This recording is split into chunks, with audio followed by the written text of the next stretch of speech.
All right, what's good, everyone? Welcome back to the channel. My name is Shadow Shadnik, and wow, is Activision really trying to get our attention to play Warzone and Call of Duty in general in these upcoming weeks for Season 3? Because they are pulling out a bunch of stops. I have a lot of Call of Duty news and info to give you guys today, so I hope you enjoy the background gameplay of me dropping 30 kills in Plunder with the ACR and the intervention from Modern Warfare 2. These are probably my favorite nostalgic weapons from Modern Warfare 2. But Call of Duty dropped a whole bunch of news today, including the roadmap for Season 3. And one of the biggest news that I have to give you guys is that Season 3 begins early for Black Ops 6 multiplayer, at least one day early.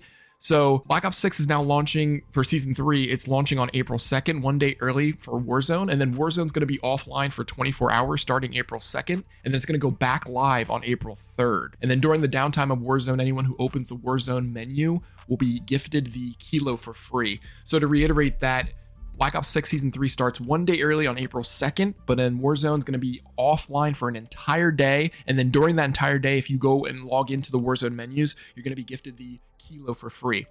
And that is great news for me as a content creator. And anybody that is interested in playing Season 3 for Black Ops 6 as well as Verdansk, you're going to get a whole day to play the new Zombies map, which is called the Shattered Vel, which is essentially going to be the mansion map that I've been teasing for a couple weeks on this channel. But you're going to be able to play that, and as well as Season 3 multiplayer. So they're going to add firing range, I believe, to the multiplayer. So you're going to get a whole day to play that, use the new weapons, level them up, unlock the kilo for free, and then on April 3rd, the Warzone servers are going to go live, and then Verdansk is going to be playable. And then there's going to be some changes. There's a lot of changes to Warzone coming. Obviously, Verdansk is being one of the biggest ones, but all the original Verdansk contracts are returning with the map's arrival. Classic recon contracts are going to replace intel contracts.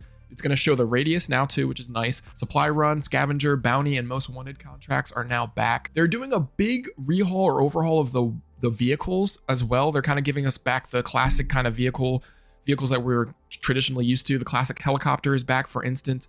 It's going to be updated to be more like the original experience in terms of how it feels. So it's probably not going to be one-to-one, but they are bringing back that helicopter.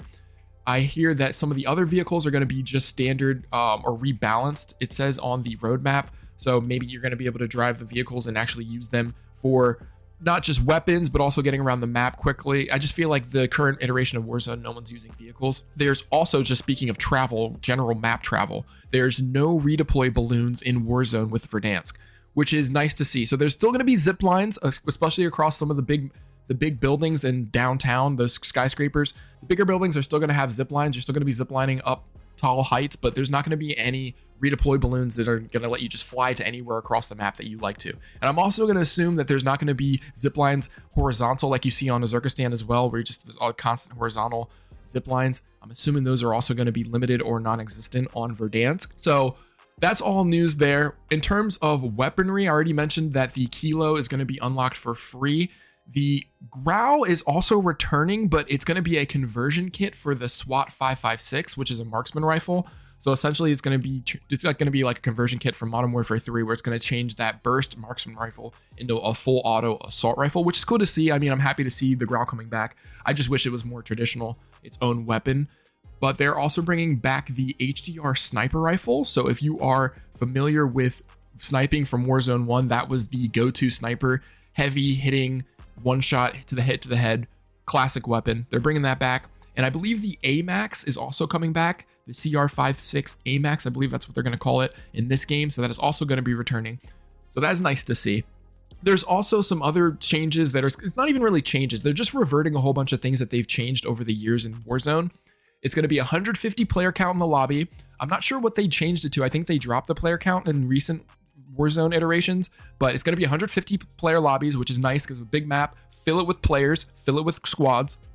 It's going to have the original announcer, which I guess, again, everyone was crying in the comment section of the teaser trailer for Verdansk, how they wanted everything back. So the original announcer falls into everything. So they're giving the original announcer back.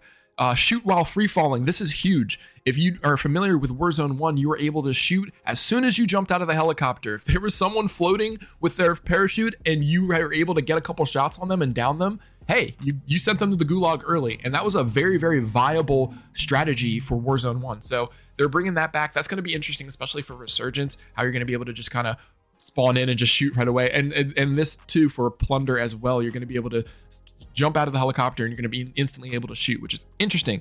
So that's going to be nice. Infel in Xville cinematic, which is something that I believe we had back in the day too.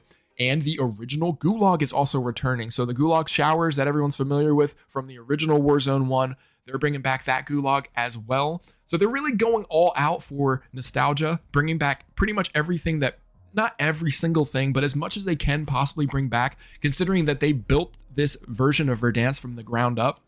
They're also giving some of the people that are kind of sick and tired of all of these crazy skins. I'm wearing the Terminator skin, for instance, in this gameplay. Milsim fams, there's going to be a new skin for you. It's free by accessing Warzone on April 3rd. So it's just a classic military skin, which a lot of people are going to like because they liked the classic Milsim feeling of Warzone 1 that was especially apparent at launch. But everyone knows that once Cold War and a couple other games came out, especially the Sledgehammer games, Vanguard came out, there were a bunch of crazy skins that were added into Warzone. But hey, if you want your classic Milsim skin, they're bringing some of those back for you as well. The ability to swim has been added to Verdansk. If you're familiar with Warzone 1, you were not able to swim at all. Anytime you jumped into the water whatsoever, you were instantly dead. So you're going to be able to swim a little bit, but there's not a ton of water on this iteration of Verdansk. I think there's just some like rivers and streams, and then there's like the standard bottom coast of Verdansk. So you're going to be able to swim a little bit over there, maybe around the prison. I already mentioned some of the other changes that I was aware of, like stadium's going to be covered, but you're going to be able to access the inside. Train station, you're not going to be able to fly right into at launch, but these are all set to change with some of the updates that they have planned. I believe there was some sort of leak of some of the POI changes that they have planned for the future of Verdansk, but just know that this classic version of Verdansk isn't going to be staying this classic version for long. I also believe they are bringing ranked play to Verdansk, but after, I think it's the mid-season update. So mid-season, season 3, there's going to be ranked play on Verdansk. And it says that it will feature updated movement that's unique to Warzone. So it says it still has Omni movement, but it's been fine-tuned for just for Warzone. And I really like this. Hopefully it feels a little bit different than Black Ops 6 does. The way the Omni movement feels right now is it's almost like they copied and pasted from Black Ops 6, but it's kind of odd. It's kind of clunky feeling. It almost feels like you're like sliding on oil when you slide. So they're saying it's closer to the original experience in terms of pacing and gameplay feel. So we'll see how that is.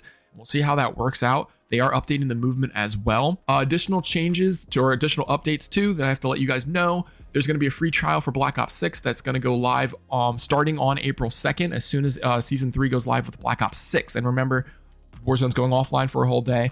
And then you're going to be able to open the menu and get the kilo for free. And then Warzone goes live April 3rd with Verdansk. So that's pretty much everything that I know, or the biggest news to let you guys know in terms of what's happening in the next week or so. Again, this is next Wednesday and Thursday that these updates go live. So be prepared to see a lot of Call of Duty on the channel, including on the live streams. I have not been streaming a lot of Call of Duty recently, mainly because the state of the game has really irritated me. I've continued to make Call of Duty content videos for the channel, for the YouTube channel, but streaming, I've been streaming a lot of videos or a lot of different video games if you've tuned in. So Call of Duty is going to be kind of back to the primary game starting next Wednesday. I am going to be streaming a little bit of multiplayer. I want to play Firing Range for sure once that comes out, and want to see how the new weapons look and feel in Black Ops 6, and especially expect to see the Zombies map Shattered Veal on this channel. I will be live streaming, trying to get the Easter egg done, as well as probably making a dedicated YouTube video too for the channel. We are still streaming Monday, Tuesday, and Thursday on your favorite streaming platform, so definitely come check me out, and drop me a like down below, as well as a comment saying what you're most excited for in Season 3 for Black Ops 6 and Verdansk. Me personally, I'm probably most excited to get my hands on the Kilo. I really like that weapon just because it was a really nice weapon with its iron sights. I really like the iron sights of that gun. So I'm really excited to have that gun back. Let me know what you guys are excited for, and we're going to keep the train rolling with another video next Thursday. So thank you very much. I am out. Peace.